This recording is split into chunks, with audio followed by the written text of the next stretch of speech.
출애굽기 20장 13절.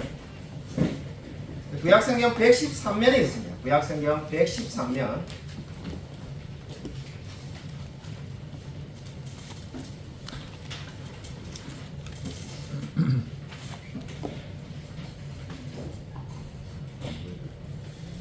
짧기 때문에 두 번을 같이 읽도록 하겠습니다. 구약성경 출애굽기 20장 13절, 구약성경 113면에 있습니다. 같이 한번 두 번의 연속으로 읽겠습니다. 네, 시작. 살인하지 말라. 살인하지 말라. 오늘 제6계명을 오늘 말씀을 보도록 하겠습니다. 세계적인 문학 작품 가운데 죄와 벌이라는 소설이 있습니다. 1860년대 러시아를 배경으로 만든 작품인데 주인공은 라스콜리니코프라는 사람이 되겠습니다. 이 라스콜리니코프는 본인도 가난하지만은 이 법학을 공부하고 싶어 했습니다. 문제는 법학을 공부할 돈이 없다는 데 있었습니다. 그뿐만 아니라 여동생이 있는데 여동생도 돈이 없어서 전혀 사랑하지 않는 남자와 결혼을 하려고 하고 있었습니다. 그리고 어머니가 계신데 어머니는 재정적으로 파탄 상태에 있어가지고 그 어머니를 도와야 할 입장에 처해 있는 것이 이 주인공이 처한 상황이었습니다. 그래서 어쩔 수 없이 이 자신이 가지고 있는 얼마 되지도 않는 물건들을 하나씩 전당포에 맡겨가지고 거기서 받은 돈을 가지고 지금 생활을 하고 있었습니다.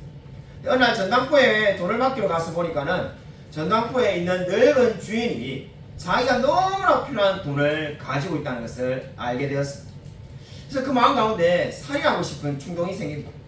가만히 생각해 보니까 그 늙은 노파는 돈이 별 필요 없고 심지어 보니까는 조카가 한 명 있는데 그 조카를 계속 괴롭히니까 그 조카도 그 압박에서 풀어놔야 되지 않겠는가 하는 생각을 가지게 됩니다. 그래서 내가 살인을 하는 것을 자기 마음 가운데 며칠 동안 계속 정당합니다. 내가 그 노인을 죽이면은 그 조카도 해방이 되고 나도 돈 문제가 해방되고 우리 여동생 그리고 우리 엄마도 다 해방이 될 거다라는 생각을 가지게 됩니다. 근데 문제가 되는 것은 자기의 마음의 양심의 가책이 됩니다. 살인해서는 안 된다는 양심의 가책 외에 그 사람을 죽이지 말아야 될 이유가 아무것도 없다는 것을 알게 됩니다.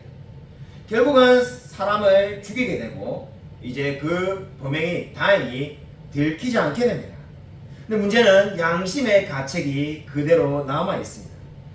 도스토옙스키가 죄와 벌에서 자신이 하고 싶은 이야기를 이렇게 말합니다.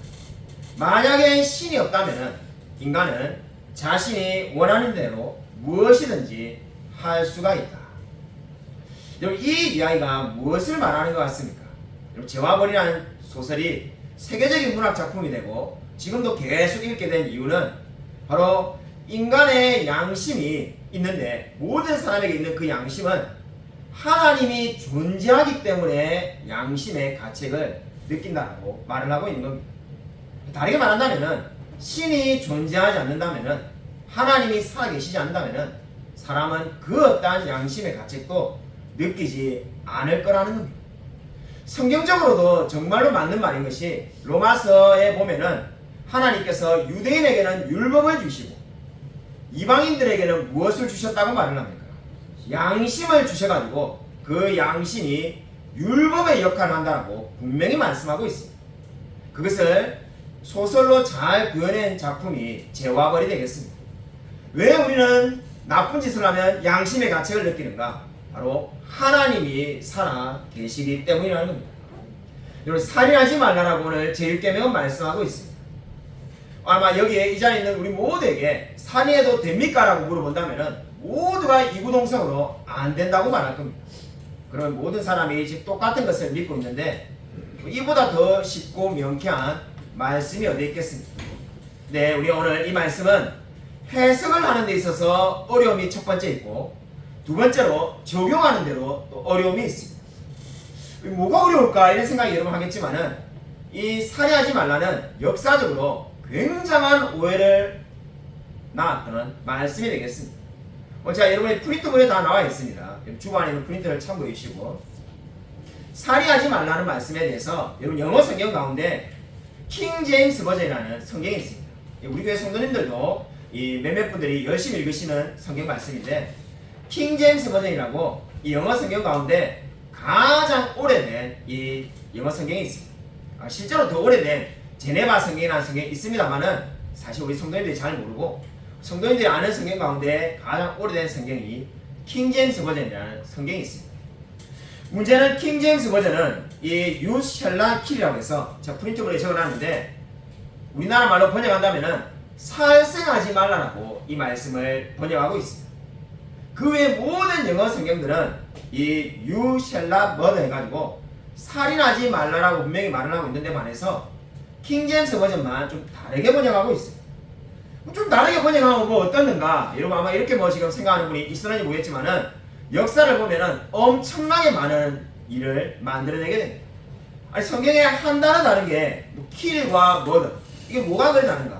살생, 살인 뭐 비슷한 의미인데 살인하라는 것도 아니고 살생하잖아. 사생하지 말라나 살해하지 말라나 뭐 비슷한 의미 같은데 뭐가 문제가 될까? 엄청나게 많은 일이 만들어지게 되었습니다. 긴 설명이 필요 없이 실제로 일어난 이야기 여러분이 너무나 잘 아는 슈바이처라고 여러분이 의사라고 알고 있는 그분은 의사이기도 하고 신학자이기도 했습니다. 이분은 이 아프리카에 가서 의료 선교를 할 때도 절대로 여름에 창문을 열지 않았다고 합니다. 우리 어린 학생들이 들으면은 우리도 지금 더운데 창문 안 열고 있는데 우리는 에어컨 있는 시대라서 그렇고 이 슈바이처가 살던 시대는 그런 시대가 아닌데 여름에 문을 열어놔야 되는데 왜 문을 열지 않았는가? 여름에 문을 열면 어떻게 됩니까? 모기가 들어오고 그 모기가 들어오면 물지 않겠습니까? 물면은 본능적으로 사람이 때리게 됩니다. 때리면 모기가 죽잖아요. 죽으면은 성경에 살생하지 말라고 했는데 그 말씀을 어기게 됩니다. 죄를 짓게 됩니다. 보니까는 죄를 지으면 안 되겠다는 생각이 들어서 그 더운 여름에도 단 한 번도 여름에 문을 열지 않았다고 합니다. 슈바이처가 가르쳤던 제자들에게도 그대로 그 말을 전해주며 그렇게 살라라고 말을 했다고 합니다. 그뿐만 아니라 수학자 라이프니치라는 사람이 있는데 이 사람은 파리도 절대로 죽여서는 안 된다고 말을 했다고 합니다. 어떻게 보면 불교인인가 여러분 이렇게 생각할 수 있는데 불교인이 아닙니다. 기독교인들입니다. 기독교인들도 그렇게 말하는 거예요. 왜냐하면 살생하지 말라라고 성경에 말했기 때문입니다. 이것을 보면은 정말 성경이 한 단어 한 단어가 얼마나 중요한지 알 수가 있습니다.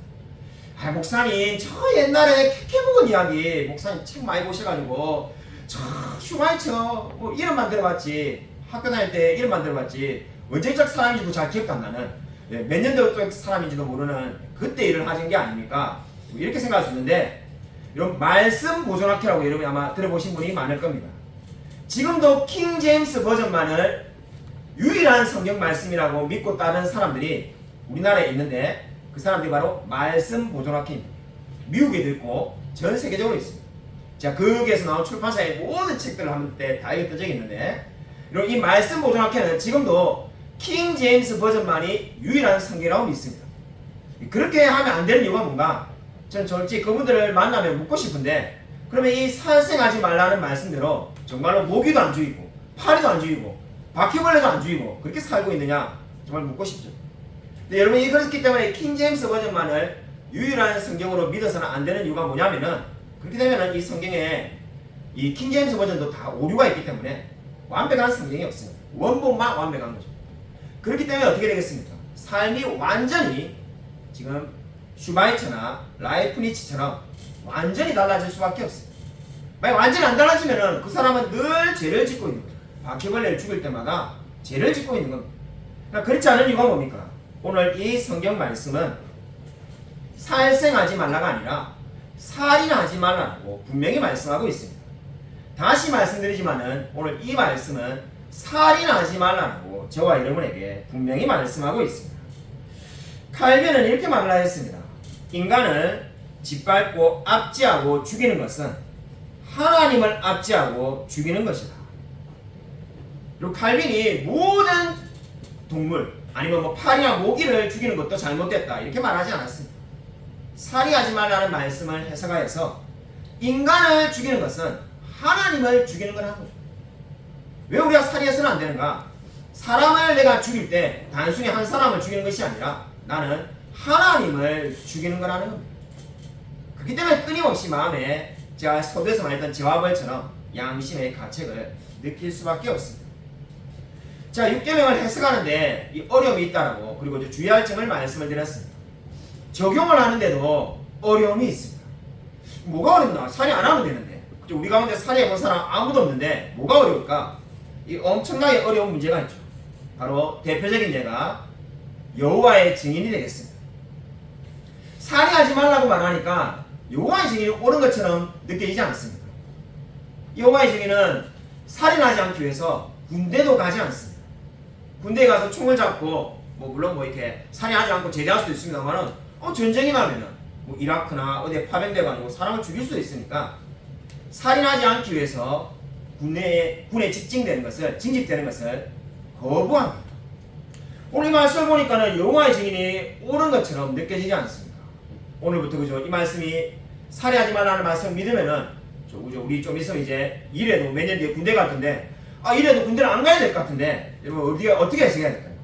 오늘 이 말씀은 여러분 모든 사람을 죽여서는 안 된다는 것을 말하는 게 아닙니다. 한마디로 만약에 군인이 휴가를 나와가지고 사람을 죽인다면은 잘못된 거죠. 그러나 그 가족들과 국민들의 안전을 위해서 사람을 죽이는 것은 결코 6계명을 어기는 것이 아니라는 겁니다. 지금 우리가 지금 주보에 우리가 지금 매주마다 하이델베르그 요리 문답을 한 문씩 읽고 있는데 지난해에는 소교리 문답을 읽었습니다. 소교리 문답 제69문에 이런 말씀이 있습니다. 여러분 프린트본을 참고해 주십시오. 제가 문제를 읽고 여러분이 답을 한번 해보겠습니다. 제6계명이 금지하는 것은 무엇입니까? 6계명이 금지하는 것은 자신의 생명이나 이웃의 생명을 부당하게 빼앗거나 해하려는 모든 행동입니다. 소교리 문답 제69문이 분명히 말하고 있습니다. 6계명이 금하는 것은 뭔가? 부당하게 생명을 빼앗는 거라는 겁니다. 부당하게 생명을 빼앗는다는 게 뭔가? 성경에 이 예를 들고 있습니다. 그러니까 부당하게 생명을 빼앗는 것은 잘못된 거지만 고의가 아니고 사람을 죽이는 것은 이 예외로 인정한다고 성경이 분명히 말하고 있습니다. 성경에 예가 있는데 두 사람이 산에서 나무를 하다가 도끼가 빠져가지고 한 사람이 죽게 되었습니다. 그러니까 어떻게 되었습니까? 분명히 자기는 사람을 죽일 의도가 없었는데 사람이 죽게 되었습니다. 그러면 그 사람은 도피성에 가서 이 재판을 받으면 살 수가 있었습니다. 그러니까 모든 사람을 살인했다고 해서 죽인 것이 아닙니다. 그러나 고의로 사람을 죽인 사람은 심지어 도피성에 들어가도 그 사람을 끌어내어서 죽이라고 성경은 분명히 말하고 있습니다. 그렇기 때문에 지금 이 6계명이 금지하는 것은 뭡니까? 부당하게 사람을 죽이는 것을 금지하는 겁니다. 사람을 죽일 수밖에 없는 경우가 있습니다. 출애굽기 22장 2절에 이렇게 말씀합니다. 이거 같이 한번 읽겠습니다. 네, 시작. 도둑이 뚫고 들어오는 것을 보고 도둑이 뚫고 들어온 것을 보고 그를 쳐 죽이면 피 흘린 죄가 없다라고 분명히 말합니다.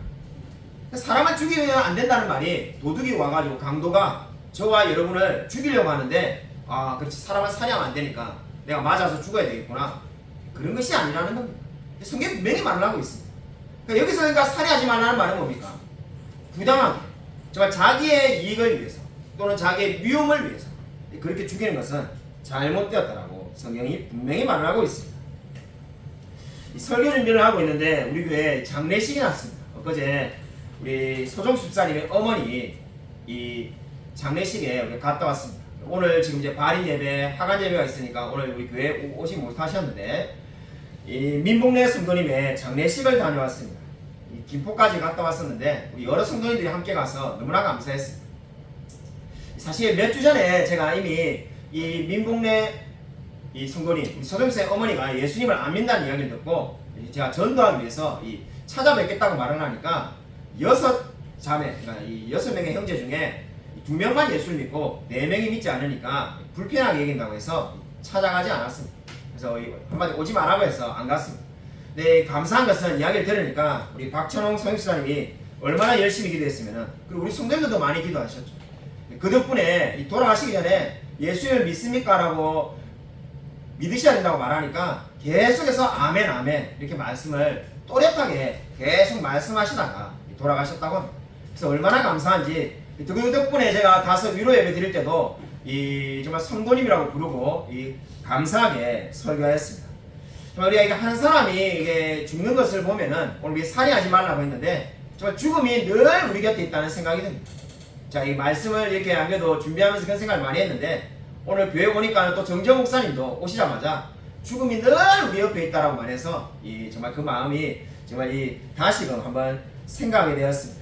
그리고 정말 우리가 살인하지 말라 이 말씀을 들으면은 죽는 거는 한참 일어날 일인데 우리하고 무슨 관련이 있느냐 이런 생각이 하시겠지만은 사실 죽음이 우리로부터 멀리 떨어져 있는 것이 아닙니다. 2001년 4월 20일에 페루의 공군이 이 선교사를 태운 비행기를 마약 운반기로 오인하여서 사격한 일이 있었습니다. 그래서 비행기를 격추하였습니다. 비행기 안에 이 조종사가 있었고 선교사님 가족들이 타고 있었는데 선교사 짐 바우어스와 그의 아내 베로니카 바우어스 그리고 두 자녀가 타고 있었는데 7달 된 그러니까 한 살이 채 되지 않은 7달 된 체리티라는 아이와 6살 된 코라라는 아이가 타고 있었습니다. 이 마약 운반기로 오해가지고 총을 쏘는 바람에 총알이 비행기를 관통했는데 하필이면은 선교사님의 사모님 베로니카와 그리고 7달 된 이 체리티에게 관통이 됐습니다. 총알 하나가 사모님의 등을 뚫고 이 아이 체리티에까지 맞았습니다. 근데 그 총알이 거기서 멈추고 다행히 체리티를 안고 있었던 이 남자 선교사님 이 짐 바우어스 앞에서 총알이 멈췄습니다. 그래서 결국은 선교사님의 사모님 베로니카와 7달 된 딸이 죽어서 장례식을 치르게 되었습니다. 이거 얼마나 고마운 죽음입니까? 선교지에 복음을 전하러 가는데 마약 운반기로 오해를 해가지고 총을 쏘는 바람에 이것도 총이 그냥 하필이면은 총알 하나에 두 분이 바로 선교사님과 그 딸이 동시에 죽게 되었습니다. 또 다른 이 선교사님과 또 다른 자녀는 살았습니다. 장례식 때 선교사님이 죽음에 대해서 얼마나 많이 생각했겠습니까? 오늘 지금 살인하지 말라고 했는데 살인이 일어난 거죠. 그 말에 대해서 어떻게 말을 했냐면은 자기는 그 총알이 우연히 일어난 것이 아니라 하나님의 섭리 가운데 일어났다 이렇게 말을 했습니다. 우리가 말을 오해하면 신앙에 있는 사람은 자기 아내가 죽었는데 잘 죽었다고 말하나 그런 것이 아니라 그 총알이 하나님의 섭리라고 자기는 믿는다고 말하였습니다. 그래서 총알이 아내와 우리 딸을 관통했고 자기 앞에서 멈췄는데 정말 그 모든 일이 하나님의 주권하에서 있었다고 믿는다라고 고백하였습니다. 그래서 여러분이 믿든지 안 믿든지 저는 그렇게 믿습니다라고 고백을 했다고 합니다. 여러분 이 아이가 무엇을 의미하는 겁니까? 그 모든 일을 하나님의 섭리하심으로 믿는 겁니다. 우리가 인생을 살다 보면은 하나님의 섭리를 믿는 것이 얼마나 중요한지 모릅니다. 여러분 우리가 끊임없이 저와 여러분의 사랑하는 가족과 친척과 친구가 그리고 이웃이 이제 한 명씩 죽어갈 겁니다. 제가 악담을 하거나 저주를 하는 게 아니라 인간은 히브리서 9장 27절에 말한 것처럼 한 번 죽는 것은 정해진 것입니다. 저가 죽게 될 겁니다. 누가 먼저 죽게 될지 아무도 알 수가 없습니다. 그런데 여러분 한번 우리가 인생을 이미 살아봐서 알지 않습니까? 그죠? 오늘 우리 어린 10대들 학생들 아직 못 느끼는지 모르겠지만은 아마 인생을 여러분이 30년 이상 살아본 모든 우리 성도님들은 알 겁니다. 끊임없이 인생에 슬픈 일이 찾아옵니다. 아버지가 돌아가시고 어머니가 돌아가시고 사랑하는 가족들이 계속 차례차례 돌아가십니다. 그때마다 그럼 어떻게 해야 되겠습니까? 여러분 정말 이 모든 일이 하나님의 섭리라는 이 짐 바우스 선교사님 같은 마음이 없으면은 아마 사람이 우울증에 걸릴 수밖에 없습니다. 내가 가장 사랑하고 의지하는 사람이 한 명씩 사라지는데 이 맨정신 어떻게 살 수 있겠습니까? 근데 우리가 감사한 것은 그 모든 일이 하나님의 섭리라고 믿는 겁니다. 여러분 오늘 이 살인하지 말라는 말씀을 저와 여러분에게 여러분 이렇게 적용하십시오. 정말 계속해서 우리의 사랑하는 가족들이 병으로 죽든 아니면 정말 살인을 당해서 죽든 그 모든 일이 하나님의 섭리 가운데 있음을 믿으시기 바랍니다. 여러분 오늘 이 살인하지 말라는 말씀은 단순히 어떠한 살인 사건이 났을 때 우리가 잘 받아들여라 이런 말씀 정도가 아닙니다. 너무나 안타깝게도 이 살인하지 말라는 말씀을 착하고 선량하게 살아가는 우리 교회 성도님 같은 분들은 전혀 나에게 적용할 필요가 없는 말씀이구나 이렇게 오해할 수 있습니다. 나는 사람을 죽인 적도 없고 사람을 죽인 사람이 내 주위에 아무도 없고 그죠? 그런데 이 말씀 정말로 다른 사람에게 필요한 말씀이고 그죠? 안양 교도소에 있는 뭐 이런 데 있는 사람들에게 필요한 말씀이지 나에게 필요한 말씀이 아니라고 생각하는지 모릅니다. 저도 예전에 한때 그렇게 생각한 적이 있습니다. 정말 하나님의 말씀이지만은 내하고 전혀 관련 없는 말씀이구나 라고 생각한 적이 있습니다. 그런 것이 아니라는 것을 제가 존경하는 청교도 토마스 왓슨의 책을 보다가 깨닫게 되었습니다. 정말 이 토마스 왓슨이라는 분은 이 6계명을 가지고 이렇게 말을 하였습니다. 자신의 건강 문제에 신경을 쓴 것도 6계명을 지키는 방법이다. 제가 읽다가 깜짝 놀라겠습니다. 이게 무슨 말인가? 그죠? 우리가 건강에 대한 이야기는 마치 우리 뭐 번영의 복음 이런 거 말하는 분들만 이야기하는 걸 우리가 오해할 수 있는데 이 토마스 왓슨은 뭐라고 말했냐면은 6계명을 지키는 것은 단순히 누군가를 죽이지 않거나 심지어 또 다른 사람을 막 죽도록 혐오하거나 그렇게 하는 것만 6계명을 어기는 것이 아니라 나의 건강을 전혀 돌보지 않는 것 그것도 6계명을 어기는 거라는 거죠. 왜냐? 하나님이 나에게 생명을 주었는데 내가 그냥 내 생명을 죽도록 방치하는 거 그냥 내 삶을 포기하고 죽으면 죽고 뭐 말면 말고 뭐 인생 뭐 있겠나 이렇게 사는 것은 6계명을 어기는 거라는 겁니다. 사실상 자기를 죽이도록 내버려 두는 거죠. 그렇기 때문에 그리스도는 어떻게 살아야 되는가? 토마스 왓슨이 이렇게 말했습니다. 그리스도는 운동, 식사 모든 수단을 통해서 자기가 할 수 있는 만큼 자신의 생명을 보존하기 위해서 노력해야 된다는 겁니다. 여러분 이 말을 오해해서는 안 됩니다. 여러분이 건강을 위해서 노력하고 운동을 많이 하면은 여러분의 수명을 여러분이 마음대로 늘릴 수 있다는 게 절대 아닙니다. 토마스 왓슨은 하나님이 우리의 모든 삶의 수명을 정해놓았다고 믿는 분입니다. 당연한 거죠. 우리가 아무리 노력해도 우리의 삶을 우리의 목숨을 하루로 늘릴 수가 없습니다. 근데 왜 이렇게 살아야 되는가? 하나님이 우리의 삶을 80살, 100살 정해놓았지만은 우리는 계속해서 우리의 삶을 노력해야 된다고 분명히 말씀하고 있습니다. 그것이 바로 뭐라는 겁니까? 6계명을 지키는 거라는 겁니다. 나의 목숨을 소중히 여기고 내가 계속해서 자신의 삶을 연단해야 된다는 겁니다. 여러분 내가 놀라운 통계를 몇 주 전에 본 적이 있습니다. 우리가 살인하니까는 그죠? 이 감옥에 죄수들이 많지 않겠습니까? 자, 이 놀라운 통계를 제가 하나 우연히 보게 되었는데 미국의 캘리포니아에서 조사를 했는데 놀랍게도 캘리포니아 지금 현재 있는 수감자들에게 조사를 해보니까는 그 감옥에 있는 사람의 70%가 공통된 특징이 있었다고 합니다. 어떤 특징인가요? 감옥에 있는 사람의 70%가 고등학교 졸업장이 없다고 합니다. 너무나 놀랍지 않습니까? 고등학교 졸업장이 없는 사람이 감옥에 있는 사람의 70%인 겁니다. 최근에도 저희가 우리 뭐 그런 이야기를 이렇게 나누게 되었는데 고등학교를 그만둘까 말까 하는 분이 있어가지고 막 이렇게 고민해서 제가 이야기를 했는데 무조건 고등학교에 제가 다녀야 된다 이렇게 말했는데 제가 그때 생각을 못해가지고 이 말을 해주지 못했어요. 그리고 이 통계를 보면은 고등학교를 무조건 나와야 될 이유가 너무나 분명한 겁니다. 목사님 고등학교 나와봐야 저도 마찬가지인데 미적분은 고사하고 이제 인수분해 나올 줄 모르고 연력학법칙이 뭔지 설명도 못하고 학교에서 배운 것 중에 기억나는 게 정말 한 개도 없는데 뭐하러 다닙니까? 이렇게 말하는 분들이 많습니다. 그러나 학교는 그 이상의 뭔가가 있는 거죠. 그 뭔가가 뭔지 뭐 어떻게 설명해야 되나? 설명은 못하지만은 통계가 보여주지 않습니까?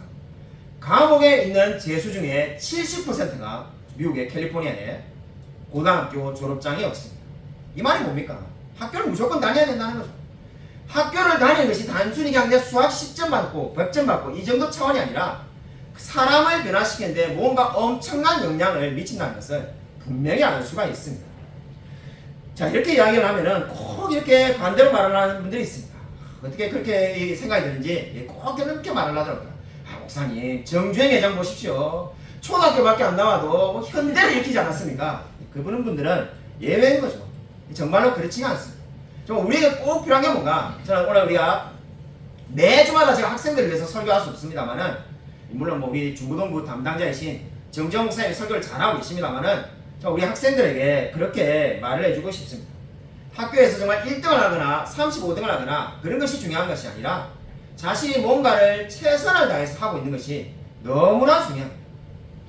정말로 저는 저도 마찬가지고 정말 우리 저보다 나이가 많은 이 세대 어른들을 보면은 정말로 열심히 사십니다.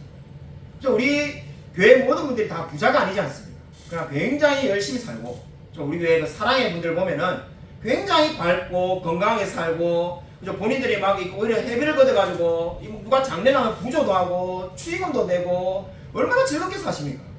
근데 안타깝게도 우리 10대들을 보면은 물론 너무나 훌륭하지만은 너무 안타까운 것이 하고 싶은 게 아무것도 없어. 예, 목사님은 아이를 잘 키운다. 우리 집에 있는 애도 마찬가지입니다. 하고 싶은 게 아무것도 없어. 정말 저는 무슨 일이든지 열심히 다해서 살아라고 그렇게 도전해주고 싶습니다. 이렇게 말하면 목사님은 잘 살았는가? 그렇지 않습니다. 제가 정말 여러분과 같이 그런 고민이 있었는데 자, 늘 우리 어머니에게 제일 감사하다 했던 게 제가 고등학교를 가자마자 6일 만에 학교를 때려치우겠다고 가방을 엄마 아버지가 이렇게 앉아 계신데 어머니 아버지 앉아 계신데 학교 갔다 오자마자 그 가방을 그 앞에다 바로 집어 던졌어요. 지금 어머니 아버지가 안 맞은 게 처음 만나게 돼 맞을 뻔했대. 그 무거운 가방을 안에 막 도시락 2개 든 가방을 집어 던져갖고 학교를 그만 다니겠다고 그렇게 말했어요. 그러니까 우리 어머니 아버지가 그때 아마 정말로 학교 그만 다니라 뭐 네 인생이 망하지 내 인생이 망하냐 이랬으면은 아마 지금 목사도 안 됐으나 모르고 몰래 했는가 모르겠어요. 아마 박지영 상무도 못 만나고 인생이 완전히 달라졌을 겁니다. 그때 우리 어머니 아버지가 막 왜 그러냐니까는 학교를 이렇게 나는 이게 제일 뛰어난 학교를 아니 200점 만점에 190점을 받고 180점 이상 받는 학생들만 모인 학교를 갔는데 해필이면 이 추첨을 그 학교 안에서 추첨했는데 집에서 2시간 걸린 거예요. 집에서 학교 가는데 2시간 오는데 2시간 학교 다니기 너무 싫어. 새벽에 5시에 나서 학교를 다니니까 화가 나가지고 그다가 성적은 48명 중에 43등을 해가지고 제가 처음에 등수를 받아보고는 정교 43등인갑다. 공부 잘하는데 이러다가 보니까는 반등수란 걸 알고 얼마나 실망했죠. 그래서 이제 학교 그만다겠다는데 그때 정말 우리 부모님이 공부해라 소리도 하지 않겠고 뭐 몇 개월 한지 아무 말도 하지 않으니까 그냥 고등학교만 졸업하자고 막 붙들었어요. 그래서 일단 학교만 다니고 밖에 가서 누워 자든지 그냥 놀든지 막 네 마음대로 살아도 되고 집에 와서도 그냥 누워 자도 되고 일단 학교는 졸업하고 그 다음에는 네 인생에 네 하고 싶은 거 하고 살아봐. 아니, 집을 나가도 되고 근데 일단 학교는 졸업하자 해가지고 그 졸업한 게 얼마나 감사한지 모릅니다. 그때 만약에 학교를 때려치웠으면은 정말 인생이 완전히 달라졌을 겁니다. 저는 정말로 오늘 정말 우리 학생들에게 우리 뭐 다니엘과 라일이는 너무나 공부를 잘하는데 열심히 하는데 이 문제 있는 학생이라서 이런 말하는 것이 아니라 정말 모든 우리 학생들에게 정말 그렇게 말하고 싶습니다. 무엇을 하든지 간에 정말 자신의 주어진 것에 최선을 다하십시오. 그렇게 하다 보면은 하나님께서 분명히 길을 열어주실 겁니다. 이게 성경에 나와 있는 것은 아니고 제가 좀 짧은 인생이지만 제가 살아보니까는 무엇이든지 간에 열심히 하다 보면은 그때 길이 열리더라고요. 정말 이 가슴이 답답할 정도로 정말 저도 인생에 가슴이 답답할 정도로 도무지 길이 보이지 않을 때도 많아 있었습니다. 멀리 갈 거 없이 우리 개척했을 때 이 8년 반 전에 9년이 가능한데 우리 이재일 집사님 혼자 앉아놓고 이게 예배할 때 정말 가슴 답답했어요. 이 정말 이게 앞이 답답해가 아마 제 못지않게 우리 이재일 집사님도 답답했을 것 같아요. 이게 도대체 누가 몰라? 이게 정말 이 앞으로 둘이서 영원히 예배드리나 이래 싶을 정도로 답답한데 저는 정말 제가 잘한 것이 아무것도 없고 다 우리 하나님과 정말 우리 성도님들의 덕분입니다만은 제가 굳이 하나 열심히 했다는 거 있으면은 저는 정말 제가 잘했다 싶은 것이 우리 여기 병인 한의원 원장님이 최근에 그런 말을 하던데 이 화장실에 월요일날 만나니까 제가 그런 말을 하더라고요. 목사님은 매주 월요일마다 교회 나오십니까? 예, 그러니까는 자기가 보니까 설마 매주 나오겠는데 가만히 보니까는 월요일마다 늘 화장실에서 마주치니까 아니 이게 우연이 아니다 싶어가지고 매주 근데 그분이 우리 개척할 때 비슷할 때 들어오셨기 때문에 자기가 보니까 이 한 주에 그렇게 한 게 아니라 계속 그러니까 개척한 이후로 특별한 친구와 약속이 있거나 이런 데 빼고는 정말로 9년 동안에 매일 월요일 나왔습니다. 월요일 나와서 해야 될 일이 있는 것도 아니고 뭔가 뭐 분명히 급한 게 있는 게 아니지만은 뭐 안 나온다고 누가 뭐라 하는 사람이 있는 게 아니라 월요일은 원래 목사가 쉬는 날이지만 나왔던 이유가 바로 정말로 무슨 일을 하든지 최선을 다하자. 그러면은 분명히 뭔가 된다는 마음으로 매번 나왔습니다. 저는 우리 정말 학생들에게 오늘 정말 그렇게 도전하고 싶습니다. 오늘 우리 신앙을 또 학습을 받고 또 세례를 받고 입교를 하고 하는 우리 학생들 그리고 또 앉아있는 우리 학생들에게 정말 무엇을 하든지 간에 정말 열심을 다해서 사십시오. 그럼 그 가운데 분명히 하나님께서 지금은 도무지 길이 안 보이는 것처럼 보이지만은 하나님께서 분명히 우리가 알지 못하는 길을 분명히 열어주실 줄로 믿으시기 바랍니다. 여러분 정말로 성경이 말하는 아무것도 가지지 않은 자 같으나 모든 것을 가진 자라는 고린도후서의 말씀은 진리입니다. 정말 이 아무것도 가진 자 같지만은 제 카톡방에 대문에 있는 말씀인데 모든 것을 가진 자란 말은 정말 성경이 말하는 진리입니다. 그리고 그 말씀을 믿고 정말 오늘 성경이 말하는 것처럼 정말 살인하지 말라는 말씀을 믿고 우리가 인생의 모든 삶 가운데서 정말 하나님을 의지하며 살아가는 저와 우리 모든 성도님이 되시기를 주님의 이름으로 간절히 축원드립니다. 이 시간에 우리 주여 한번 크게 초가지 한번 통성기도 하겠습니다. 주여